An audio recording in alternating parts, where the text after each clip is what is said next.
एक बार बहुत ही मशहूर डॉक्टर मजीद को एक प्रोग्राम में इनवाइट किया जाता है जहाँ पे उनको रिकॉग्नाइज किया जाना होता है क्योंकि उन्होंने अपनी पूरी ज़िंदगी कैंसर का इलाज ढूंढने में निकाल दी। उनकी इस डेडिकेशन और हार्डवर्क के लिए उनको वहाँ पे पुरस्कारित किया जाना था। फाइनली वो दिन आ जाता है और डॉक्टर मजीद अपने घर से एयरपोर्ट की तरफ चल देते हैं एंड थोड़ी देर बाद वो फ्लाइट में बैठ जाते हैं जहाँ पे उन्हें जाना होता है।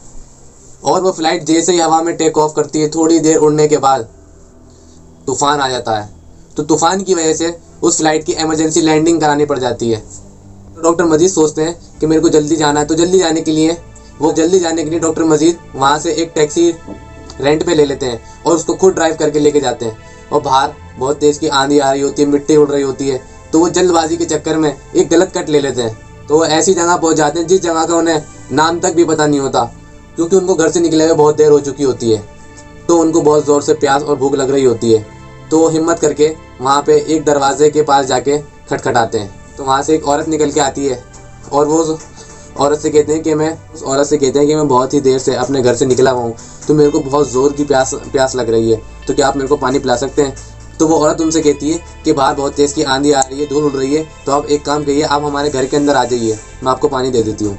डॉक्टर मजीद उनके घर में एंटर हो जाते हैं एंड वहाँ पे औरत उन्हें एक जगह बिठा देती है और वो उनके लिए पानी के साथ साथ थोड़ा चाय नाश्ता भी लेके आ जाती है। तो वो औरत उनसे कहती है कि आप जब तक अपना चाय नाश्ता कीजिए, मेरी प्रार्थना का टाइम हो गया, तो मैं जाके अपनी प्रार्थना कंप्लीट करके आती हूँ।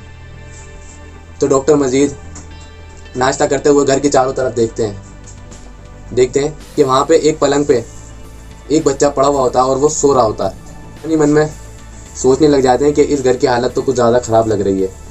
लगता है ये औरत ये अपने डेली का खर्च भी बड़ी मुश्किल से चलाती होगी, कि क्यों ना जब मैं यहाँ से जाऊँ तो मैं इस औरत की यहाँ कुछ पैसों से कुछ मदद कर दूँ।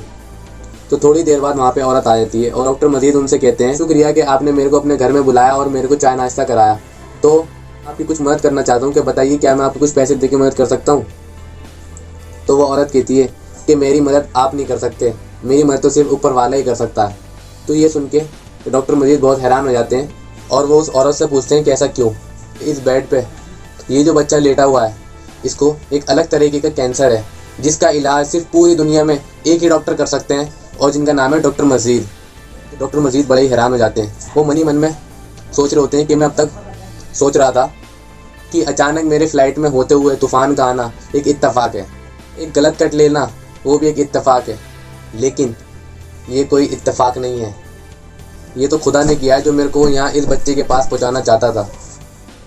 तो उनको अब ये बात समझ में आ जाती है कि खुदा ने उनको यहाँ जो भेजा है, यहाँ सिर्फ इस बच्चे के इलाज के लिए भेजा है। तो वो उस औरत से कहते हैं कि मैं ही डॉक्टर मजीद हूँ। तो वो औरत भी ये सुन के बहुत हैरान हो जाती है। डॉक्टर मजीद उस औरत से कहते हैं कि आप बेफिक्र रहो कि आपके लड़के का इलाज सिर्फ मैं ही कर सकता हूँ और मैं ही करूँगा। तो वो औरत बड़ी खुश हो जाती है, उसकी आंखें नम हो जाती हैं। खुदा ने उसकी आज दुआ कबूल कर ली है। अक्सर लोगों को लगता है कि अगर उनके साथ कुछ अच्छा हो रहा है तो ये उनकी लक की वजह से हो रहा है, लेकिन मैं ऐसा नहीं मानता। ये सब जो होता है ये हमारे उस फेथ की वजह से होता है, जो भरोसा हम ऊपर वाले पे करते हैं। ये फेथ ही तो है जो हमसे सब कुछ करा सकता है और जो हमारे लिए सब कुछ कर सकता है। वो कहते हैं ना कि अगर किसी चीज़ को दिल से चाहो तो ये पूरी कायनात को मिलाने में आपकी मदद करती है। तो मैं कहता हूँ कि पूरी कायनात ही नहीं, वो ऊपर वाला भी आपकी उसमें हेल्प करता है। क्या अगर आपको ये लगता है कि जो भी चीज़ आपके लिए अच्छी होती है तो ये भी ऊपर वाले की मर्ज़ी से होती है, और अगर आपको ये लगता है कि आपके लिए जो भी चीज़ हो रही है वो अच्छी नहीं हुई, तो एक बार सोच के देखिए क्या अगर डॉक्टर मजीद को ये लगता है कि वो उस प्रोग्राम में ना पहुंच पाया और उनको वो पुरस्कार नहीं मिल पाया, तो मेरे को आप नीचे कमेंट बॉक्स में बताना, या उस पुरस्कार की कीमत उस बच्चे की जान से ज़्यादा कीमती थी, बच्चे की जान ही ज़्यादा कीमती थी, इसीलिए ऊपर वाले ने डॉक्टर मजीद को वहाँ पर भेजा।